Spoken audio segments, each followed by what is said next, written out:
امام اسے کہتے ہیں جو حالات سے متاثر نہ ہوتا ہو. حالات کو متاثر کرنا یہ امامت کا حصہ ہے. زمانے سے اثر لینا امامت نہیں ہے، زمانے پر اثر کرنا امامت. بھائی میں اور آپ جس دروازے پر بیٹھے ہیں وہ زمانے کو موڑ کر نہیں دیکھتے ہیں، موڑ کر دیکھتے ہیں. اپنے حق میں تبدیل کرو حالات کو، اپنے نظریے پر تبدیل کرو انہی حالات کو، انہی برے حالات میں رستہ نکالو. رخ بدل کے دیکھو، زاویہ تبدیل کر کے دیکھو، تمہیں کچھ اور نظر آنے لگے گا. جب پریشانیاں گھیرنے لگیں، جب الجھنیں بڑھنے لگیں تو گھر نہ بیٹھو، کوئی کونا نہ پکڑ لو، بلکہ دیکھو کہ اسی پریشانی میں رخ کوئی اور بھی ہے جس سے میں اپنے مفاد میں اور اپنی حیات کا ذریعہ قرار دے دوں. یہ ہے روش سیرت اہل بیت کی.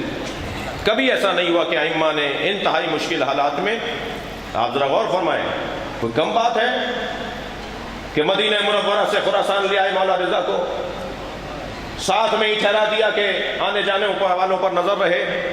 روزانہ امام کی کرسی لگائی جاتی تھی کہ آپ یہاں تشریف فرما ہوں گے. ظاہری طور پر اس وقت کا شیعہ ایک تعداد تھی جو یہ کہہ رہی تھی کہ یہ کیا ہوا، لیکن کچھ ہی دن بعد کھل گیا ان کے اوپر کہ امام وہ نہیں ہے جو حالات سے متاثر ہو. امام نے اسی دربار کو مدرسہ بنا دیا. اسی دربار میں بیٹھ کر مولا رضا نے جو مناظرے کیے ہیں دہلیوں کے ساتھ، ملحدوں کے ساتھ، مخالفوں کے ساتھ، ایک تاریخ ہے، وہ ایک علم کا سمندر ہے جو امام رضا نے اسی دربار میں بیٹھ کر بہایا ہے. یہ حالات سے متاثر نہیں ہوئے. یہی کیفیت کچھ امام علی نقی کے زمانے کی ہے. جس امام کا نام نقی، جس کا لقب نقی ہو، نام تو علی ہے، نقی نقاوت سے ہے، طہارت سے ہے، اخلاص سے ہے، خلوص سے ہے. کسی چیز کا نتھر کر نکل کر خالص ہو جانا اسے نقاوت کہا جاتا ہے.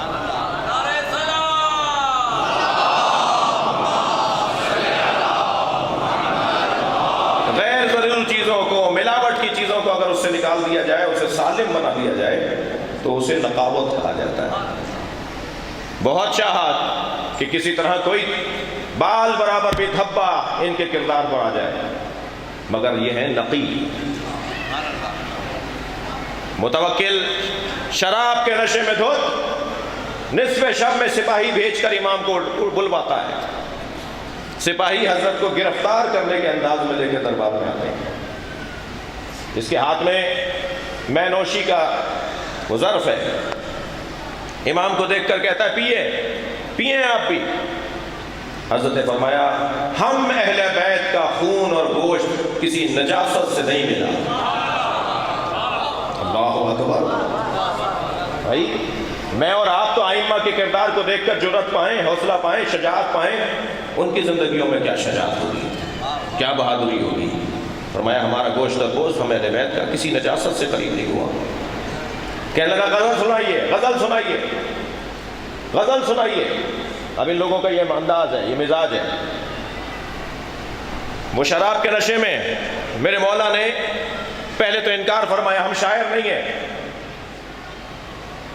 کہنے لگا جانے نہیں دوں گا جب تک غزل نہیں سنائیں گے. اب میرے مولا نے فی البدی ایک نظم کہنا شروع کی. جی کوئی 14 اس کے اندر شعر ہیں، کوئی کہہ لیجئے کہ کوئی 28 اس کے اندر مصرے ہیں جو امام نے اس وقت فی البدی کہنا شروع کیے. اور جیسے جیسے امام کے اشعار بڑھتے جا رہے تھے ایسے ایسے اس پہ کبھی داری ہو رہی تھی. اور ایک ایسا وقت آیا کہ اس کے ہاتھ سے وہ شراب کی بوتل چھٹی، زمین پر گر کے تڑپنے لگا اور آواز دے کر سپاہیوں کو بلایا، لے جاؤ انہیں واپس پہنچا کر آؤ. ان اشعار میں سے ایک شعر سن لیجئے آپ ذرا. اس نے کہا سناؤ. حضرت فرمایا باتو علی القلل، باتو علی قلل الجبال تحرسهم. سلوات پڑھیں ذرا محمد و آلہ.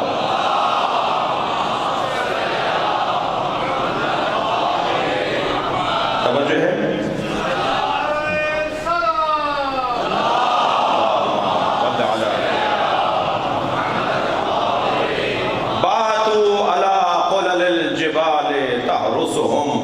کتنے ہی لوگ ہیں جنہوں نے پہاڑوں کی چوٹیوں پر محل بنائے اور پوری زمین اور پورے شہر سے اوپر ہو کر اونچا ہو کر رہتے تھے اور سارے شہر کو اپنی نگاہوں میں رکھتے تھے، وہ اس انداز کی زندگی گزارتے تھے، غلب الرجال فما اغنتهم الخلول، مگر کچھ ایسا بھی وقت آیا کہ وہ اونچے اونچے محل ان کے کام نہیں آئے، وہ بڑے بڑے مکانات ان کے کام نہیں آئے۔ توجہ چاہوں گا امام کے، ناداہم صارخ من بعد ما قبروا، جب ان لوگوں کو کہ جنہوں نے پہاڑوں کی چوٹیوں پر محل بنا کر خود کو بلند سمجھا تھا، اونچا سمجھا تھا، جب انہیں قبر کے حوالے کیا گیا تو قبر سے آواز آ رہی تھی، این الاسرۃ والتیجان والحلل، کہاں ہے وہ تاج، کہاں ہے وہ تخت، کہاں ہے وہ فاخرہ لباس؟ تمہیں اب مٹی میں آنا پڑا، یاد کرو کہ سب کو یہی آنا ہوگا۔ میرے مولا کے یہ اشعار سن کے ہاتھ پیر اس کے کانپنے لگے، کہا لے جاؤ انہیں۔ امام وہ نہیں ہے کہ جو حالات سے متاثر ہو۔